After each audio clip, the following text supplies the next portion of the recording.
নমস্কার বন্ধুরা, আমার নতুন ব্লগে আপনাদের সকলকে স্বাগত। আজ আমি বানিয়ে নেব কচুর শাক। এই কচুর শাক একটি বেঙ্গলি ট্র্যাডিশনাল ডিশ।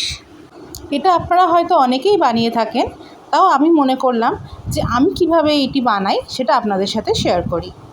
প্রথমেই কচুর শাক খুব ভালো করে ধুয়ে নিয়ে প্রেসারে দিয়ে দেবো।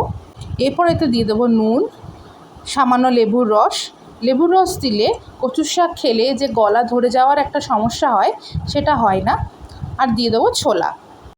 জল অ্যাড করে 2-3টে সিটি পড়া অবধি ওয়েট করব। দেখুন আমার কচুর শাক সেদ্ধ হয়ে গেছে।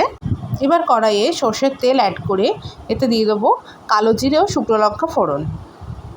এবার আমি এতে দিয়ে দেবো পেঁয়াজ কুচি। এবার সামান্য নুন অ্যাড করে দেবো যাতে পেঁয়াজ তাড়াতাড়ি নরম হয়ে যায়।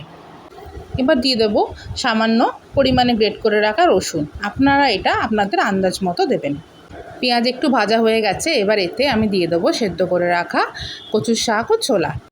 এবার এতে দিয়ে দেবো হলুদ, সামান্য নুন, চিনি, কাঁচা লঙ্কা আর লেবুর রস। কচুর শাক একটু মিষ্টি হয় তাই আমি এখানে চিনি অ্যাড করেছি। এবার লো টু মিডিয়াম আঁচে ভালো করে ভাজতে থাকবো। শাকের রং চেঞ্জ হয়ে গেছে এবং জলও শুকিয়ে গেছে। এবার সামান্য গরম মশলা গুঁড়ো ছড়িয়ে আমি নামিয়ে নেব। আপনারা একবার আমার মতো করে বানিয়ে দেখতে পারেন, আশা করি ভালো লাগবে। আমার ভিডিওটি কেমন লাগলো অবশ্যই আমাকে কমেন্ট বক্সে জানাবেন। ভালো লাগলে প্লিজ লাইক ও শেয়ার করে দেবেন।